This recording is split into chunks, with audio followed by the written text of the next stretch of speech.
Pemirsa, Menteri Kesehatan Budi Gunadi Sadikin memastikan layanan kesehatan di daerah gempa berjalan dengan baik dan terkendali.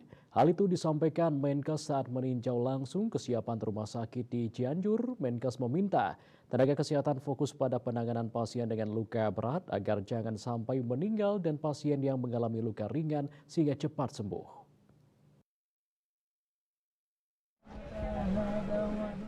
Menteri Kesehatan Budi Gunadi Sadikin meninjau kesiapan rumah sakit di Cianjur pada Rabu 23 November 2022. Peninjauan tersebut untuk memastikan korban luka berat maupun korban luka ringan tertangani dengan baik.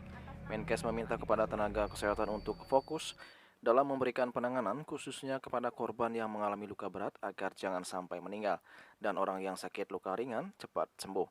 Menkes menyebutkan saat ini sudah ada 15 tim Kementerian Kesehatan yang masih terus melakukan identifikasi kondisi pasien khususnya yang berada di posko-posko yang jauh dari rumah sakit untuk ditentukan mana pasien yang bisa dirawat di tempat dan pasien yang harus dirujuk. Hasil identifikasi sementara per 23 November terdapat sebanyak 494 orang pasien luka berat dan harus segera dirujuk ke rumah sakit dan sekitar 1.800 orang pasien luka ringan. Dalam kunjungannya tersebut, Menkes Budi Gunadi Sadikin juga memeriksa kesiapan ruang operasi di sejumlah rumah sakit yang ada di Cianjur. Di antaranya Rumah Sakit Bayangkara terdapat 1 kamar operasi, di RSUD Sayang ada 8 ruang operasi, di Rumah Sakit Dr. Hafiz terdapat 2 ruang operasi, dan di RSUD Cimacan terdapat 4 ruang operasi, sehingga total ada 15 ruang operasi dari 4 rumah sakit rujukan.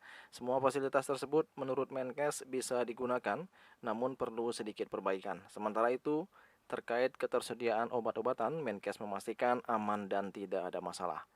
Jadi kita identifikasi pertama ke pusat-pusat posko-posko yang agak jauh dari rumah sakit. Jadi tim relawan yang datang, dokter-dokter, bidan, perawat, kita kirim ke sana. Kemudian untuk melihat mana yang bisa dirawat di sana, mana yang mesti dibawa ke rumah sakit. Nah itu udah jalan. Jadi ada sekitar lebih dari 15 tim yang kita kirim ke posko-posko. Kita udah identifikasi lebih dari 2.300 yang luka ringan yang dirawat di sana. Nah ada yang 494. Nah ini yang luka berat. Ini yang mesti dibawa ke rumah sakit. Dan itu kan mesti ada tindakannya. Umumnya tindakan bedah. Ada patah tulang atau kena kepala, ada pembengkakan atau ini patah di dalam tapi nggak terbuka gitu. Nah yang 474 ini karena terlampau rumah sakitnya juga terlampau padat, 70 tadi sih sampai tadi pagi 70 udah dirujuk. Jadi ada yang ke Bandung, ada yang ke Sukabumi, ada yang ke Bogor, ada yang ke Jakarta juga. Nah masih banyak nih sekitar 400-an yang ada di Cianjur. Nah itu tadi saya lihat karena tim-tim udah datang kan, dokter-dokter spesialis ortopedi udah kita kirim, dokter bedah udah datang, itu udah cukup banyak. Dibantu juga tim dari TNI Polri.